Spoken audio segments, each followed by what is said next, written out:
It's backed up for multiple NFL stars. The NBA and NHL are closing in on the home stretch.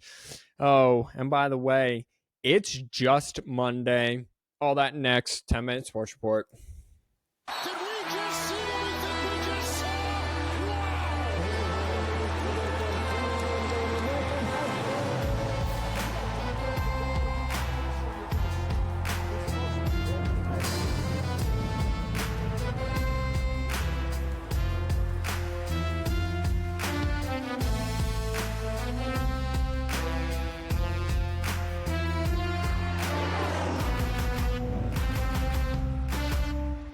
Hello and welcome everyone. It is I, your host, Captain Boring. Thank you everyone for being here. This is your 10-minute sports report for Monday, March 11th, 2024. Thank you everyone for being here. We're just going to jump right in because we got lots and lots of news to get into, scores and standings at the end. So stay tuned for NBA and NHL, or go ahead and skip ahead. But we're going to start with the cream of all cream of sports, the one that gets all of the ratings, the NFL.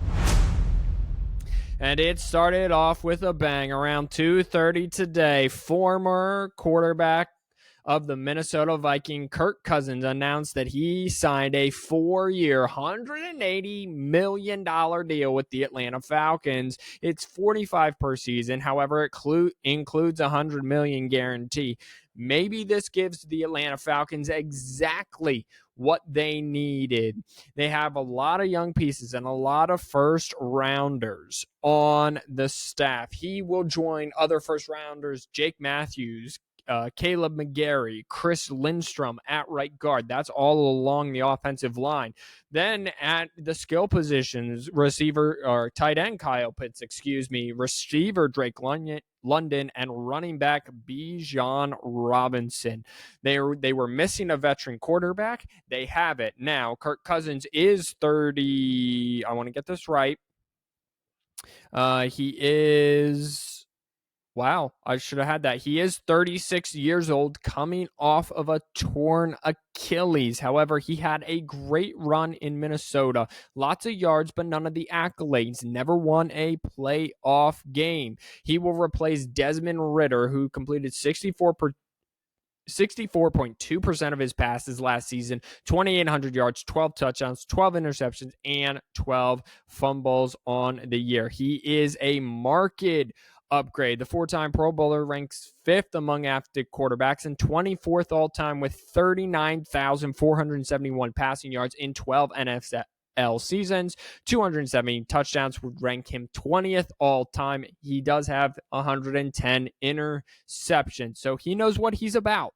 The Vikings, however, did get a close pursuit. The Vikings, however, did not get any closer in their pursuit of a Super Bowl during Kirk Cousins' time there. They went 50-37 and won. However, I will say that the NFC South, which Atlanta's division, is far easier than the NFC North. Shortly after that, the Eagles just couldn't sit idly by and let an NFC conference rival take all the news. They went out and they signed star running back Saquon Barkley from the New York Giants. It's a 3-year deal worth $37.75 million. With incentives, could be worth up to $46 million, includes 26 fully guaranteed.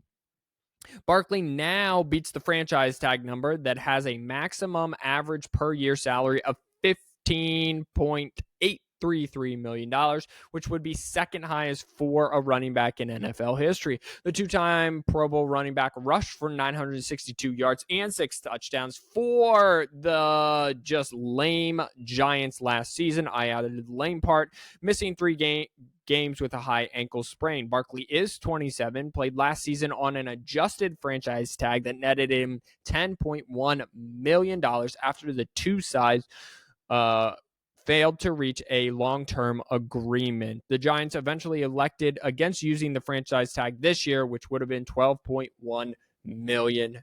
He had to repeatedly express the desire to be a Giant for life, but Barkley turned down an offer last season that would have guaranteed him approximately $23 million. So the Packers made the most surprising move of the day so far. For the first time since 2017, the Green Bay Packers will have a new running back. They parted ways with star running back Aaron Jones, who led the way in an upset win over the Cowboys in the 2023 playoffs. And instead, they went out and they signed a star from Las Vegas, Josh Jacobs, to a 4-year, $48 million deal. If you count on your fingers and toes like I do to do math, that's $12 million a year, just slightly below Saquon Barkley and slightly below Christian McCaffrey, making him the third highest paid running back in the league. The deal also includes $12.5 million guaranteed. Jacob is 26, a year younger than both of them, responded to being slapped with a $10 million franchise tag last season by not signing it and skipping the entire offseason training camp program last year with the Raiders. He agreed to a restructured $11.7 million one-year deal and had the worst of his 5-year career, finishing with low games played, 13, rushing yards, 805, yards per carry, 3.5, rushing touchdowns, 6, rushing first downs, 34, and yards from scrimmage, 1,100. Now, in terms of inept NFL franchises, the Raiders would rank just below the Giants, so I do not blame him. A little over a month ago, Packers general manager Brian Gutekunst said Jones absolutely would be back in Green Bay. Shocker, a front office person lies to a frontline staff member. And finally, the Panthers know that they got to get better along the offensive line, so they did just that. However, did they overpay? The Panthers are excited to sign ex-Dolphin Robert Hunt to a 5-year, $100 million deal that includes $63 million guaranteed. He plays right guard. How do I know this? Because I have him in Madden. Hunt recorded at least one snap at every position on the Dolphins' offensive line, except left guard during his 4th season. He primarily played right tackle and right guard, and he started 55 of 67 possible games with a hamstring injury, limiting him to 10 games in 2023. He has won 90.9% of his pass blocks during his career. The people who figure this out must be insanely smart, allowing just 12 sacks in 3,316 snaps. So get a little better protecting Bryce Young.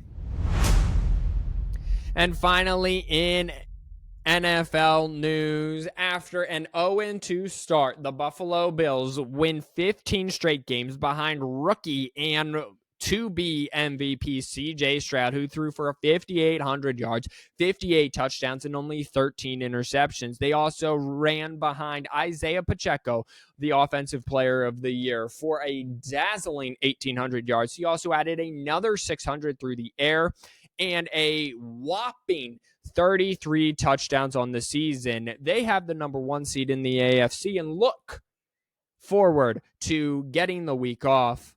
Of course, everyone, this is my Madden stream with NotCFB3, Robert, and some of his friends. Go check that out on Twitch, Captain Boring 11. That is me. Alrighty, let's get down to business to defeat the Huns. On Friday, New Orleans Pelicans went up to Philadelphia, and they do what everyone does to Philadelphia. They beat them 103-95. That's big for New Orleans because they're sitting in 6th right now in the West. We'll get to the standings in just a minute. The number 1 seed out West, Minnesota T-Wolves, went to Cleveland, and Cleveland is Clevelanding over everybody. 113-104 in overtime. Darius Garland took over in overtime, scoring 34 points in the win. The 4th seed Orlando Magic took on the 6th seed New York Knicks. Wow, forgot their name. The Knicks got a dominant 98-74 win at home. Miami took on Oklahoma City, and Oklahoma City got revenge behind 37 points from Shai Gilgeous-Alexander, 107-100. Milwaukee visited Los Angeles, and Los Angeles comes away with a 1-point win behind 44 points of D'Angelo Russell. That was not English, any of it. Giannis Antetokounmpo had 34 points in a loss. If we go to Saturday, the Chicago Bulls visited the LA Clippers, and LA took care of business 112-102.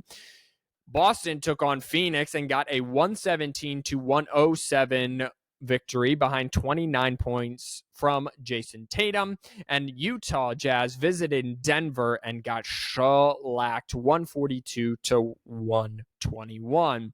On Sunday, Milwaukee visited the Clippers and got off the losing streak. 2-game losing streak ended 124-117. Damian Lillard had 35 points to put an end to that.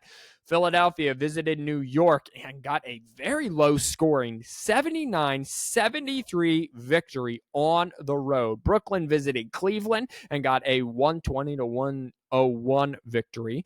The number 1 seed Minnesota went into Los Angeles and did not act like the number 1 seed in back-to-back games against top-tier opponents. 120-109 behind 29 points from LeBron James. The Lakers get a dub. Memphis visited Oklahoma City as well. 124-93. Oklahoma City is the victors there.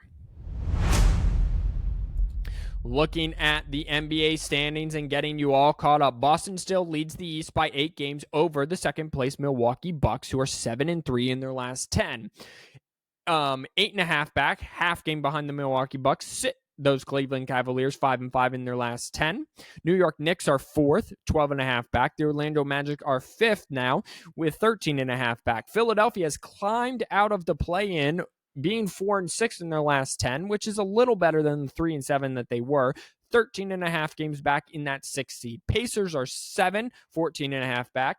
Miami 8, 14.5. Bulls 9, 18.5 back, and at 20.5 back sit the Atlanta Hawks. Out west, the Oklahoma City Thunder now have a full game lead over the Denver Nuggets. 1.5 back of first place. In third sit the Minnesota Timberwolves. By the way, the Thunder and the Nuggets both 8-2, 2-game and 3-game winning streaks respectively between those two. Clippers sit 3.5 back, 5-5. Pelicans are on a 4-game winning streak, 7-3. Sit 6 back. The Phoenix Suns are a perfect 500 in their last 10, 8 back. Sacramento Kings 8.5 back. Dallas Mavericks 8 seed, 9 back. Lakers 10 back, and Warriors now 11.5 back. So stay tuned as things heat up. If we switch gears and look at the hockey, the thing that people do on ice, how they skate on knives on ice is quite amazing. The Minnesota Wild went to Colorado. Minnesota needs all the help that they can get to stay in playoff position. They are chasing a wild card spot. Well, Colorado didn't do them any favors. Valeri Nichushkin came back from his absence from the team, maybe got deported. No one really knows. Maybe got tortured. Maybe he is a rogue operative for the CIA. Who knows? But he scores the game-winning goal as the Avalanche defeat the Minnesota Wild in overtime, 2-1. Yes, Tabitha, I know I said his name wrong. The Winnipeg Jets went to Seattle and got a 3-0 win over the Kraken as well. Detroit went to Arizona and lost 4-0, dampening their playoff hopes even more. On Saturday, the Oilers went to Buffalo and lost in a shootout 3-2. Pittsburgh visited Boston and got routed 5-1. Calgary went to the new look Florida Panthers. They're at the top and then made some trades that made it all worth it because they beat the Calgary Flames 5-1. Philadelphia visited Tampa Bay and got smoked 7-1, people. That's just as news to me as everyone who I just reported it to. Detroit visited the ailing Vegas Golden Knights, who made no moves. Jonathan Marchessault is the top player in a 5-3 victory over the Red Wings. On Sunday, the Oilers visited Pittsburgh and got a 4-0 win. They're hot yet again. Calgary visited the Hurricane and They probably should not have made the trip. 7-2. Nashville, the Predators visited Minnesota, and here's the deal. I did see something about this. Marc-Andre Fleury in overtime. Minnesota needs points so bad to climb up and get in the playoffs as a wild card. In a tie game, in overtime, it can only be tied. Minnesota pulls their goalies to go 4-on-3 with a minute left. It pays off, and Minnesota gets a 4-3 win in overtime, leaving an empty net. It's a great call if you win the game. It's a terrible call if you lose the game. But Minnesota's pushing all their chips into the middle. They need the 3 points to better their playoff race, and they did it. So good for them. 4-3 wins over the Predators in Nashville. Tonight in Hockey Town, the Blues from St. Louis travel up to Beantown and visit the Bruins. The New Jersey Devils visit the Rangers. The Washington Capitals visit the Winnipeg Jets. And the New York Islanders visit the Kings.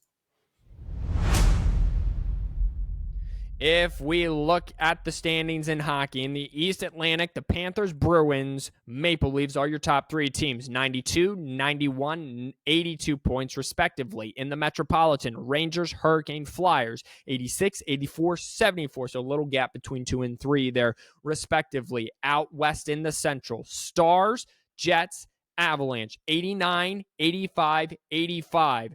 Avalanche, since making all these trades, 3-game winning streak, 7-2-1 in their last 10 games. In the Pacific, by the way, the Chicago Blackhawks, Connor Bedard have been eliminated from the playoffs. Yay. Okay, in the Pacific, Vancouver Canucks, Edmonton Oilers, Los Angeles Kings, Vegas Golden Knights. 91, 81, 75, and 75 respectively. So things are heating up. However, let's look at the wild card spots. In the Eastern Conference, the Tampa Bay Lightning, 74 points. Then it's the Islanders, 72. The Detroit Red Wings, like I said, hindered their playoff hopes with another loss. They're right there with 72, tied with the Islanders. However, they're 5-5 in their last 10, but they've lost their last 5. The Capitals are right there with 69 points as well, right behind the Red Wings. If we go out west, the Predators have 78, the Golden Knights have 75, and Minnesota needed a win because they have 69 points. So they are still 6 points back of the Vegas Golden Knights. They need to do anything and everything they can to make their way into the playoffs. And that'll do it for today's rendition of the 10-Minute Sports Report. Thank you, everyone, for being here. Don't forget, God loves you. I pray God bless you. I hope you guys have a wonderful week. I don't know if I'll be back 3 days this week or if I'll be back only dose, but come see me either way. Don't forget to like and subscribe, share with all your family and friends. Go follow us on Instagram at 4th and 1 Podcast, all the words spelled out, 4th and 1 Podcast. Do it or be square. Nope, that's not the saying at all. Wash your hands, you filthy animals. Peace out.